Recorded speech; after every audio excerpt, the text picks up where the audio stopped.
It says share screen or join audio. Is that what I do? I do hear you on your Okay. audio. Look, I see you. If I hang up my phone, I think it was better the first time. I don't know, I seem crooked, but I don't. How's that? This way a little This bit. way? There. I'm ready for my close-up, Mr. Mill.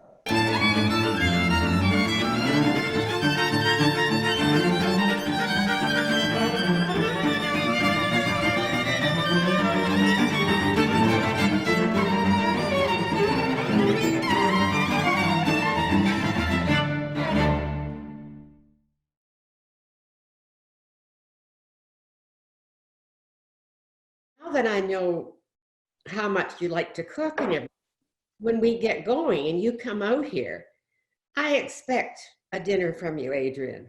Okay. Yeah, we'll do that. I can't wait. But you know what? I'll tell you something. I'm only as good as my equipment. So, you know, I mean, we probably have to stay away from any of the big fried dishes that needs a lot of heat in terms of Chinese cooking, because I don't think that you have an outdoor wok that gives 85,000 BTU, and that's all I am. I'm just, it's kind of interesting.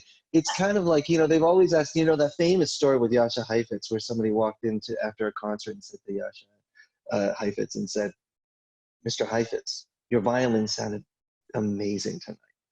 And then he took up his violin, put it up to his ears, and said, "Funny, I don't hear anything." As if to say, "Hey, look, it's me, buddy." Following on that Heifetz story, I've been very lucky to have an instrument that was given to me. It's from 1787. Is it the instrument or is it the player? And one time I was flying on an airline, and for whatever reason, there was some kind of snafu with the cello. It turned out that I was sitting in the bulkhead, which happened to also be an exit row. So the thing is, you can't put the cello there. I fly with the cello. So we had to buy a seat for it. And, when I'm carrying it on my back, there's several things that people ask me. They'll say things like, "Oh, do you know Yo-Yo Ma?" Or they'll say, like, "Don't you wish you played the flute?" Or I'll get stopped by some flight attendant pushing me to the side and saying, "Excuse me, you can't bring that on here. That's way too large." And so I want to print a T-shirt where I could just point at the random response. "No, I don't wish I played the flute." And so in doing, it's kind of like, you're not that original. I had enough time to make a T-shirt about this. 2, no, I happen to be Yo-Yo Ma's son or something. Or well, I am Yo-Yo Ma. The third one would be something like, "No, it's not a guitar. It actually is my ex-wife," or something, just a joke. I'm carrying around the remains of someone I used to love.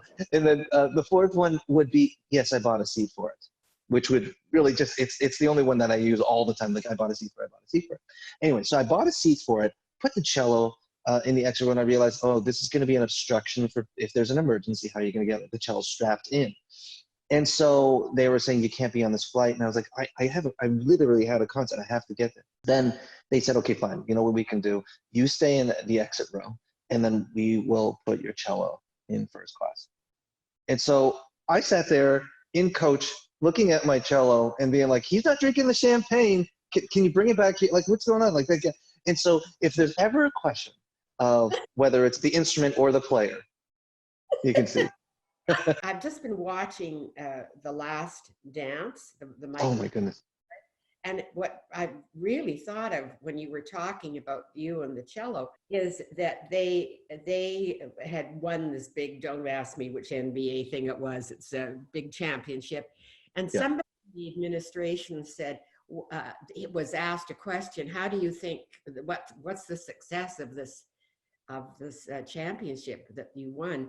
And he said, "It's the administration, not the players." And, Michael Jordan was, what?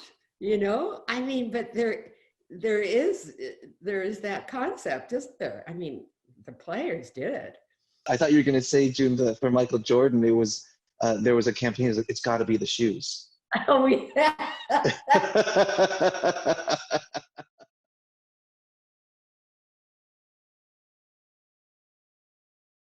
When the St. Lawrence came in the early days, much in the early days, but later on, they would come and cook. That was the deal. And it was Barry and Chris Costanza that would do the cooking. And they would come over and Chris would always do the pasta, and Barry would go to the market and get some fish. But the funny thing, it was delicious, delicious. Every pot and dish in the house, the kitchen was just covered. And it was delicious. But because they would say, okay, bye. So I would stand there and I'd think, okay, let's get this mess cleaned up. June, you're probably like, I'm glad this only happens once a year. Well, something like that. But I did love them coming and doing it. Good. But they all took it very seriously, but it was all very gourmet. They did, and Chris with the pasta, I mean, that was done just like, was done right to the... Wow.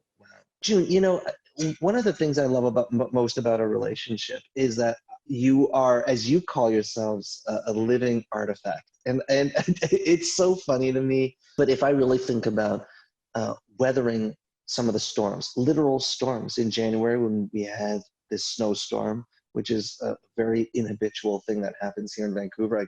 I remember calling you up and really feeling secure in the decisions that we were about to make, because I was able to really glean and benefit from 35 years of experience of when you first founded this organization.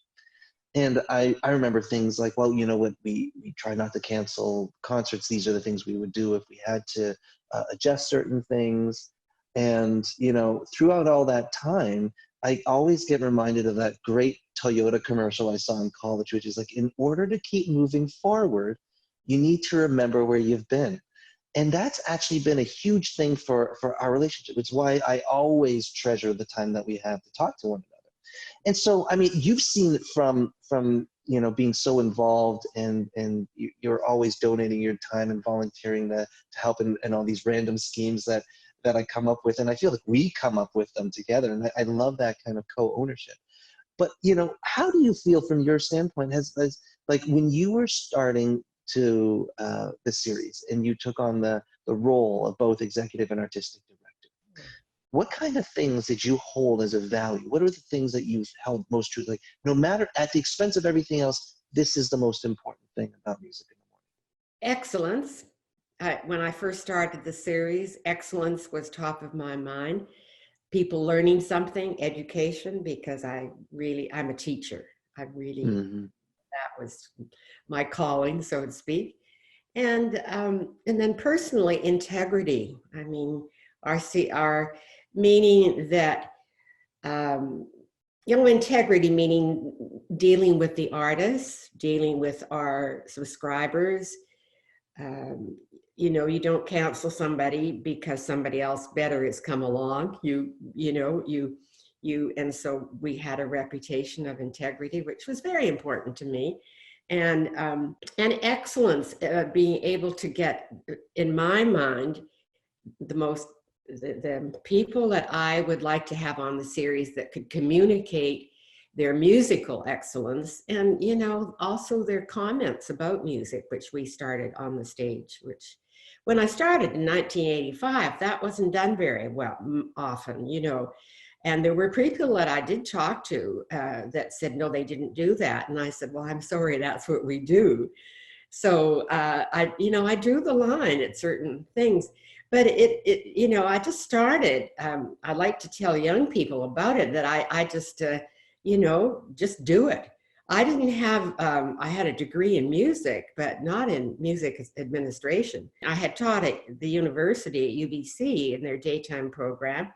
And I had a bit of a following from people who had been there. And I stopped doing that. And a couple of these young 40-year-olds phoned me and said, how about you doing something in your living room? And, I'm a sucker for that. So I said, sure, come to my house. So we did it. I, served coffee first with nice little delicacies and everything. And then I did the talk on music. And then I played like it was a one-man band. And then it turned into, like, I was living in a bigger house then, and it turned into about 25 people that could sit in my living room. And then more and more people wanted to come, and there wasn't room. So I said, okay, let me see if I could find a bigger place and more people can come. Somebody said one of the critics said I grew like the grass, which was slowly. And so I didn't, I didn't go into a huge big show immediately, you know. I saved my nose flood and something for later when I could afford it, but I sure took risks. I think this is the third point, Adrian, that I want. It wasn't just a concert series, but it was, you come, you have coffee, you socialize a bit, see your friends, you hear really good music and comments about the music. And then you go away, and I've had so many people tell me through all the years I was doing that they always felt better after they left the concert than when they came. Now, I think that was top of my line. I'd really like that they, there's a lot of people that well, we all do have troubles through our lives. And, you think, oh, I'm not going to go that, I'm not going to go to that. But if you do go, and you hear something, I mean, they might have only heard a few minutes that touched them, but maybe that few minutes was something that, lighted their spirit, and so they could then get on with their lives. I'd like to think that happened, because music can do that. If it touches something in you, it does something so deep that you can just say, okay, all right, all is well, let me go on. I can do this. The future is going to be just fine. And I feel that music does that. And I think we did it in a very sort of soft way, if I may say. I mean, there's no sort of, okay, this has got to be good. I hear him play this by his CD is excellent. Let's see what he does live. I mean, you grew it on the basis of this kind of entrepreneurial, innovative, but really wise decision-making processes that suddenly, when it did blow up and everybody's talking about it, that's how it happened. It's because you grew the grass, because the nature of it is grass. If you pump it full of Miracle Grow, you get this kind of commercial glow on everything that might not be that kind of sense. And that third point that you brought up about community, about really being a society. It's music in the morning, concert society. I love the idea that people walk away from the concert better than when they came in. The DNA of this place is with June Goldsmith. So when I mention something to you and it seems right to you, then it seems right to the organization, because I know that you know this thing in all its ways. That slow growing of the grass is why you understand where we've gone. And why you understand why we are evolving the way that we have, and why it's so imperative. And I'm so grateful that you're taking the time out of your busy day. You could be doing anything else right now, but you're sitting here in a sunny day. Both of us are in these sunny days inside having this conversation, because if we're going to move digital first in any way during this period, I wouldn't do it without you being my co-guide here.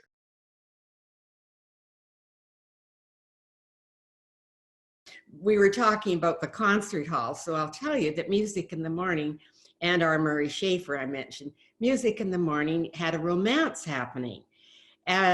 We were playing, they started the program with, I don't know if it was Schaefer 3 or 4, but you know the one, Adrian, where there's just I think it's viola and cello on stage, and it was Marina and Leslie. They started the quartet. And Barry and Jeff were out in the lobby waiting to come in. Unbeknownst to me, there was a really beautiful looking woman and a very nice young woman who was working for us for a year. She'd just finished UBC. And I didn't know, but because I was busy with and going backstage, and Barry was chatting her up. He said she had really good shoes. and so every day he'd come in, and I thought he looked particularly happy, you know, but at the very end, I didn't know anything was going on. And then at the very end, the last concert, he phoned me after the concert and he said, June, could I have Robin's phone number, please? He said, she's the girl I'm going to marry. And I said, Wow. Barry, have you met her? Do you know her? Oh, he said, oh, yeah, we're good friends now. Anyway, so that's our romance for music in the I morning. love it.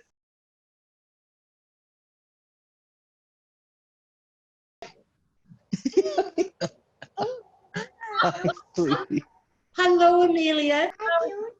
How are you today? Good. Hi. Okay. You want to say hi too? Okay. Okay. It's a I'm zoo over here, June. You know, June, give me 1 second. This person's very persistent. Hey, Hello. hi. How are? I know you.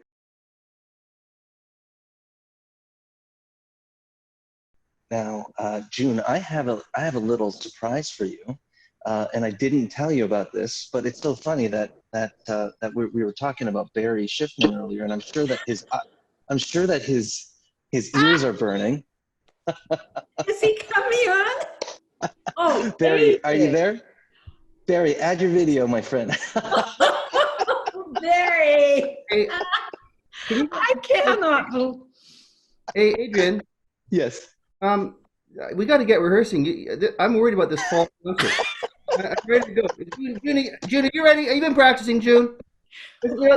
Listen, the thing is, it's a really important audience in Vancouver that's been built up for decades, and I'm not going to let Adrian and you just throw this together. Let's get going. Come on. Oh my God, my piano's not available. Come on, sing it. Oh, I taught him how to do up his tie. He's never taken it off. What's the tie? Hey, I dressed up for the job I want, and I think it's Mr. Rogers. That's the job I want. June, how are you, June? So good to see you. I'm well. You look Good to fantastic. see you too, Barry. Wow, this really is fun. I am just, wow, that's all I can say. We have, you know, Barry, we have a lot of stories to tell, don't we? Because of different things we've done. Look, we're lucky, right? Nobody's Yeah, in your family, and we're hanging out, cooking and baking and listening to music, and it I could be a know. lot worse. And it is a lot worse for many people, so we're okay. Good. You Your know, hair looks awesome. You've got yeah, a Always. really good hairdo. yeah, I was just out in the garden with Robin, and she was taking out the weed whacker, and I decided I better get in the house because there's a lot around that can cut hair. And how you doing? June, Everything okay? Yeah, everything's good. You help- Adrian and I are having a ball here, and now you've got me shaking in my boots. I'm going to have to. I'll get up to the piano a little bit more. I mean, we've only got a few months. well, now, June, just talking about Barry's hair, we were talking about Facebook earlier. Did you know that Barry Schiffman, his hair has his own Facebook page? If you look it up, it says Barry Schiffman's hair, and it's actually somebody very witty blurred out everything except for his hair. It's got its own page and hundreds of people following. Well, there's You know lots of about this, people Barry? jealous, Barry. I tell you, I love it. I didn't know that. I'll have to start looking now. Oh, Heather Peets came up with the idea that the three of us should get together. As you know, Heather Peets was our past chair of the board. And we were thinking about what we had to do with the summer festival. And I was actually just very distracted by all the tumult. And she says, well, why don't you, June, and Barry get together and play a piano trio concert? And then you both jumped on board, which is exactly the kind of resonance of the DNA I want from my predecessors. I mean, if you think it's a good idea, then it's obviously a good idea. And then Barry said, why don't we just get Steve Prutzman to arrange something for us on the basis of, what was that tune that you sang? That Schubert tune? The Liebeslide of Chrysler. Is that the one you're talking about? Oh I don't no, know. Oh, the trio tune. That was I was suggesting something from the take the tune from something like Rosamunda. Right. Can you sing it for us? Because that was the best. Or we could take that and arrange it for trio. The great thing about Prutzman is that whatever you ask him to do, it comes out golden. He's just Doesn't it ever? and he loves you, June. He knows what you can do and what you want to do, and he knows he plays to everybody's strengths, which is always good. Well, I think it's really fantastic that you guys want to play with me. I think that, I really, I love it. It's gonna be great. I Yeah. love that you have your instrument, Barry. Like, do you just walk around with that just to let people know that you are a string player? I play viola. So I got violin. listen, I thought this was a rehearsal. I was ready. You guys, you guys, Oh dear. I don't know, like I'm nervous for this concert. The There. audience, the audience. You got to remember that when we were first invited by June to play a concert, that was unbelievably exciting for so many reasons. First of all, we hadn't played in Vancouver, and this was a paid gig. We were actually, you know, June was one of the early adopters to the concept of the St. Lawrence Quartet can now begin to get paid for concerts. That was very early on to get paid for concerts. And we were we were thrilled. And so as June, first, she invites us out and we talked about repertoire. And I remember one crazy thing was it was right before the Banff competition, right? So we were desperate to play reams of repertoire. We had so much repertoire. And June, I suggested a huge program, and June, quietly said, "Yes, but it's a 1 hour program. There's no intermission." And I said, "Yeah, but that's on Wednesday, and then on Thursday there's another hour." And she said, "Well, no, no, no, no, no. You play the same thing every day." I'm like, "Well, why would we do that? That's like, why would we play the same thing every day?" I'm thinking to myself, that's so easy. We get paid 3 times for that. The same. So I said, "Okay, well, we'd like to play different music every day." And June's, well, no, you can't do. You got to play the same thing every day. So okay. Um, so I thought, okay, well, we'll play the concert and then we'll just rehearse all that other repertoire that we have to prepare. And then I hung up the phone, and like literally, I hang up the phone, and then 1 minute later, even less than a minute, ring, and it's June. She goes, "Oh, that was silly. Of course, you can play different music every day. Why not? Play whatever you want." And so we we practiced a ton of repertoire to Vancouver because we were preparing for the Banff competition, and so that was one memory. The other memory is that in those days we usually stayed like at least two people to room, if not more, and those rooms were like Super 8 at best, maybe six. A normal 8. Yeah, and so June said, "Oh, and we'll arrange for your accommodation." And I thought, "Oh, that's great. That's wonderful." She goes, "Yes, at the Four Seasons Hotel." And I almost burst out laughing. I'm like, "What is she talking about? The Four Seasons Hotel? Like, we don't stay at the Four Seasons Hotel." Well, we did. We stayed there for free, and that was some of my most extraordinary memories of we really felt like when you walked in the Four Seasons Hotel. As soon as you opened that door, we were Yo-Yo Ma. Like we were like Itzhak Perlman. We were just, this is the guys. This is why we're going to practice because did you see that? That hotel? I mean, this is so much better than the Motel 6. That was great. That was Rui Page Braga, who was the general manager. He loved music in the morning. I mean, and he was so generous with us. I mean, honestly, year after year, you guys would come and stay Yeah. there. Remember that time, June? You did that festival in the that involved concerts in the hotel, and it was a whole like Schubert Well, week. it was the weekend in Vienna Yeah, because it was the Schubert Yeah. year yeah, on some year, and we had the whole weekend. Remember? amazing. Yeah, and you guys brought the Emperor, The or who's cat from Toronto. We had like a waltz night. There was a dinner. yes, We were you playing guys played the wal. You dancing. guys played the waltz music. Oh yeah, You In the afternoon, do you remember the hotel? This was a great inspiration, June. I have to tell you, I've kind of stolen this idea at the Banff Yeah. Center. You had the pastry chef made strudel, Yes. and I kind of had a class on how to do it. And that was following a Schubert song cycle. Hmm. I stole that idea in Banff when we do our Haydn day during the String Quartet competition. I have him make strudel. Oh, excellent. I'm glad. I'm glad. We No, all that was have really ideas, June. Every time we think we have an original idea, it's June's idea. What I so loved about what you brought to music in the morning is that you did whatever you really believed in, and I think your belief in whatever you were doing brought your audience along. And if you really look at so much of what you did in programming, of course, the morning series was the big thing, right? But it wasn't a morning series of everybody coming and playing their chestnuts. I mean, you brought new music, right? Entire mornings of new music. You presented all Murray Schafer's string quartets and what. I mean, whatever she did, we may not like it, but it's good for us.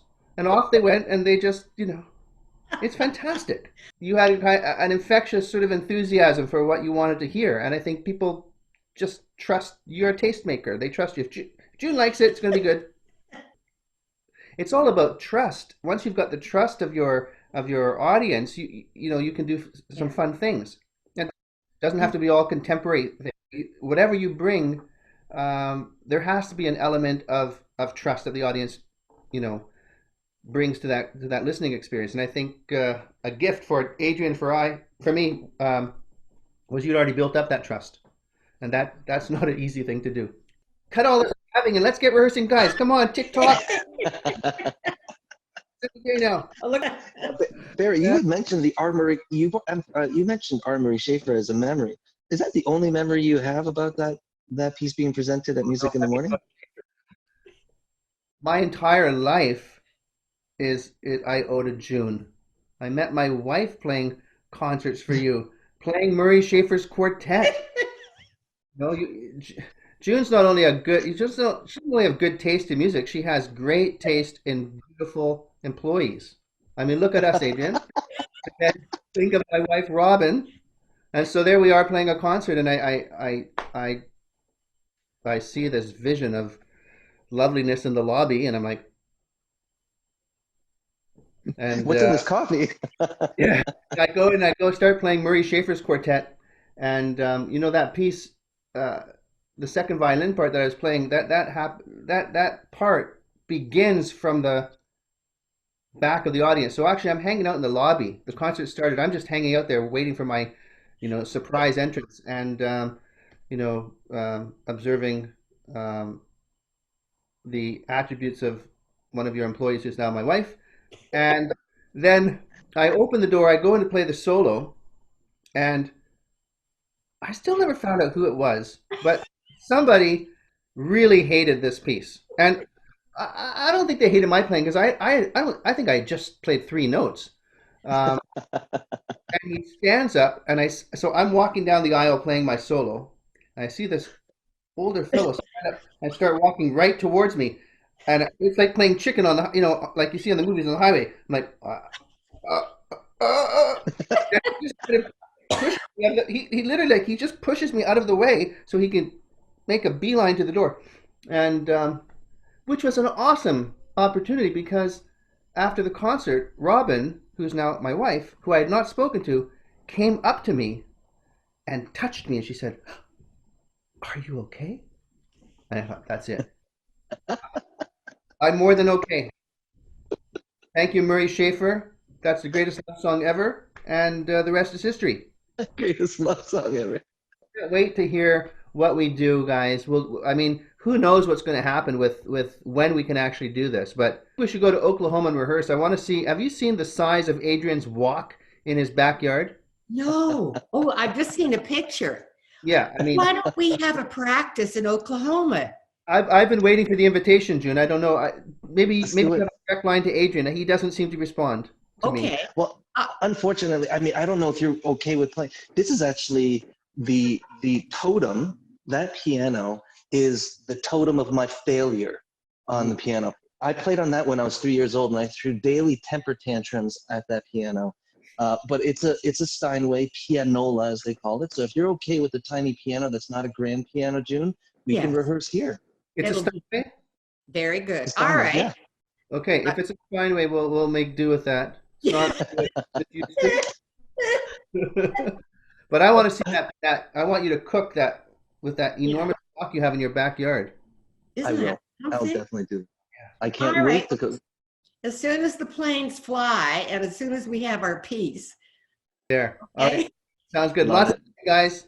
Barry, thank you so much for crashing our party. I love that we were able to do this. And do you see June's face? I love that. Oh, it's awesome. Awesome.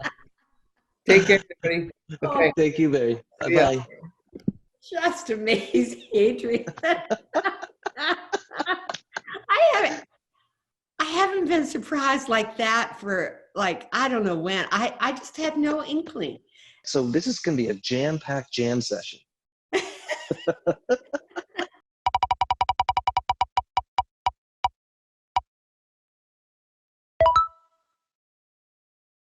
So what I've done is I am sharing with you a wheel. Now, if I click to spin it, it'll spit out a question, okay?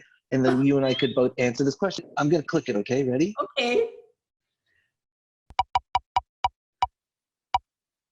Okay. If I gave you $100, what would you do with it? June? I'd give it to music in the morning. Oh, beautiful. Well, thank you, June. I mean, you sponsor on a value system that's completely above $100, but that's so sweet and telling and indicative of your heart. Okay. Do you want to do another one, June? Yeah. Okay. I was just thinking that.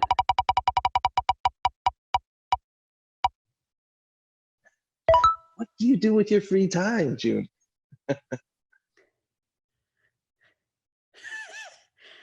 Well, it depends.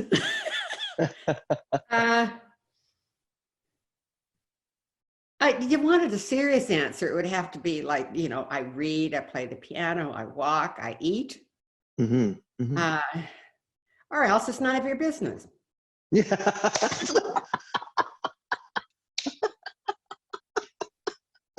Okay. Okay. You click the wheel for me. I'll do one more. Oh, what keeps you up at night? Let me tell you. I was up till 5 a.m. last night, struggling with the software to put together our next jam session. We are doing recipes of note, which I think is going to be great. But there was, you know what? I think that the amount of time that I sleep is directly proportional to how smart I am. Because if I were able to fix this software problem, if I was able to figure this out, I probably would have gotten to bed at 8 p.m. But I slept at 5. I got it, Adrian. I think you're pretty smart. I think the thing is, I think you've got too many things happening in your mind. You've got such a creative mind. I don't think it turns off. I think there's too many things going.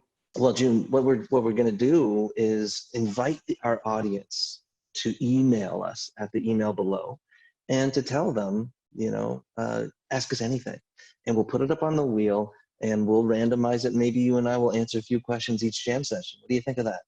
I think it's a great idea.